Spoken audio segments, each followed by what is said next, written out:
ইজতেমার আরো বিস্তারিত জানতে চাই। ইজতেমা ময়দানে আছেন সহকর্মী জাভেদ আব্দুল্লাহ, তিনি সরাসরি যোগ দিয়েছেন আমাদের সঙ্গে।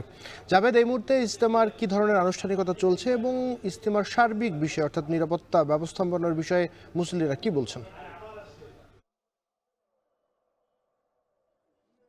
বিশাল মুসল্লিদের উপস্থিতিতে কিছুক্ষণ আগেই জোহরের নামাজ শেষ হয়েছে। জোহরের নামাজ শেষ হওয়ার পরপরই এখন মূল খিত্তায় অর্থাৎ যেখান থেকে মূল বয়ান প্রচার করা হয় সেখানে হেদায়েতি যে আমল সেই আমল প্রচার করা হচ্ছে।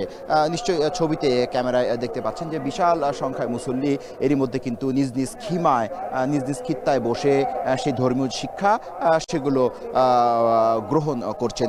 একটু ভিন্ন তথ্য যদি দেই তাহলে পুরো ইজতেমা জুড়ে ইজতেমাকে সফল করার জন্য কিন্তু কেন্দ্রীয় সমন্বয় টিম গঠন করা হয়েছে। তারা কাজ করছে বিশ্ব ইজতেমায় Dhaka electronic supply company limited DESCO, একই সঙ্গে লিয়াজো অফিস, ফায়ার সার্ভিসের কন্ট্রোল রুম, স্বাস্থ্য অধিদপ্তরের আলাদা কেন্দ্র এবং একই সঙ্গে পুলিশ এবং সর্বোপরি গাজীপুর মেট্রোপলিটন পুলিশের সহযোগিতায় কিন্তু পুরো ইজতেমা জুড়ে সার্বিক যে ব্যবস্থাপনা তা কিন্তু বেশ ভালো এভাবে বলা যায়। কিছুক্ষণ আগেই গাজীপুর মেট্রোপলিটন পুলিশের কমিশনার গণমাধ্যমের সঙ্গে কথা বলেছেন। তিনি জানিয়েছেন যে আগামীকাল আখেরি মোনাজাত হবে ৯টা থেকে ৯টা ৩০-এর মধ্যে এবং সেই মোনাজাতকে নিরবিচ্ছিন্ন এবং মুসল্লিদের সেই মোনাজাতে অংশগ্রহণ স্বাচ্ছন্দ্য করার জন্য সকল ধরনের গণপরিবহন বন্ধ থাকবে।